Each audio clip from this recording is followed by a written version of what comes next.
സംസ്ഥാനത്ത് ഊർജ്ജ പ്രതിസന്ധി തുടരുമ്പോഴും സർക്കാരിന്റെ അനാസ്ഥ കാരണം മുടങ്ങിക്കിടക്കുന്നത് 126 ചെറുകിട ജലവൈദ്യുത പദ്ധതികളാണ്. 17 വർഷമായിട്ടും പണി തീരാതെ 60 വാട്ട് വൈദ്യുതി ഉൽപ്പാദിപ്പിക്കുന്ന പള്ളിവാസൽ പദ്ധതിയാണ് ഏറ്റവും വലിയ അനാസ്ഥ.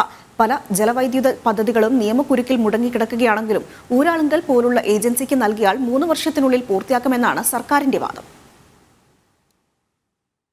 KSEBയിൽ 700 സിവിൽ എഞ്ചിനീയർമാരാണ് നിലവിൽ ജോലി ചെയ്യുന്നത്. കഴിഞ്ഞ 13 വർഷം കൊണ്ട് 700 എഞ്ചിനീയർമാർ കൂടി ചേർന്ന് 99 മെഗാവാട്ട് വൈദ്യുതി മാത്രമാണ് ഉൽപ്പാദിപ്പിക്കാൻ സാധിച്ചിട്ടുള്ളത്.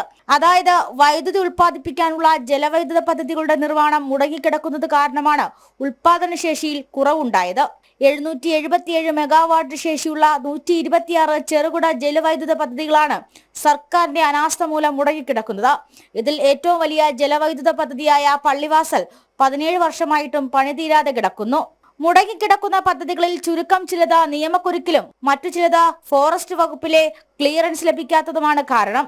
അതേസമയം ഈ പദ്ധതികൾ ഊരാളുങ്കൽ പോലുള്ള സ്വകാര്യ ഏജൻസികൾക്കും മറ്റു സ്വകാര്യ സംരംഭകർക്കും വിട്ടുകൊടുക്കാനുള്ള നീക്കവും സംസ്ഥാന സർക്കാരിന്റെ ഭാഗത്തു നിന്നും നടക്കുന്നുണ്ട്.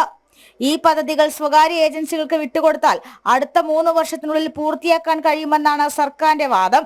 ഇതിലൂടെ 500 മെഗാവാട്ട് വൈദ്യുതി അധികമായി കണ്ടെത്താമെന്നാണ് സർക്കാരിന്റെ ന്യായീകരണവും.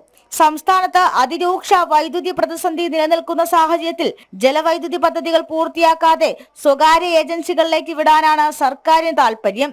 ജനം, തിരുവനന്തപുരം.